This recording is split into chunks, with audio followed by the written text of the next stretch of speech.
Oui, Edwige, c'est dans un climat plus apaisé qu'a repris l'audience aujourd'hui. Une journée consacrée aux 29 morts de la Faute-sur-Mer par le biais notamment du témoignage du médecin légiste qui a dressé les 29 certificats de décès en 2010. Plus calme donc, puisqu'hier soir, le président a demandé à René Maratier de donner son avis sur tout ce qui avait été dit sur la commune qu'il dirigeait alors.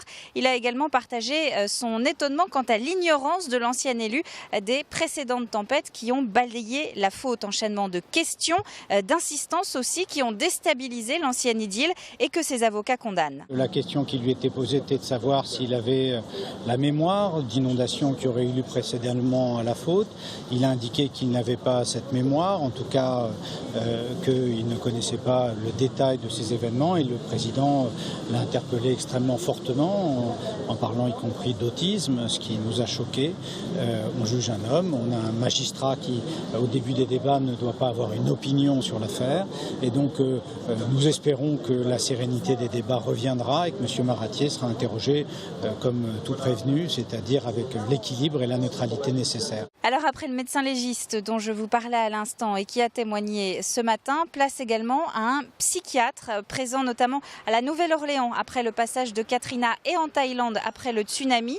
Ronan Oriot a notamment insisté sur l'importance d'un procès pour les victimes, un moyen, dit-il, de donner un sens à tous les morts. C'est une situation de catastrophe particulièrement dramatique dans laquelle effectivement on aura derrière des séquelles psychiatriques ou psychologiques dans la durée, et donc je pense qu'il est parfaitement important de rappeler ça à la fois au tribunal mais aussi pour soutenir les victimes qui sont là, qui doivent parler à partir de maintenant et qui ne vont pas forcément toutes s'autoriser à parler. Donc je pense que c'est très important de dire qu'elles doivent s'exprimer, éventuellement avec colère, sans rage, mais en tout cas avec force et conviction. Alors les parties civiles ont ensuite commencé à témoigner en milieu de journée. 5 aujourd'hui sur la cinquantaine prévue au cours de ce procès. On reviendra d'ailleurs demain soir sur l'émotion qui se dégage de ces récits. Des auditions qui devraient se terminer dans le courant de la semaine prochaine.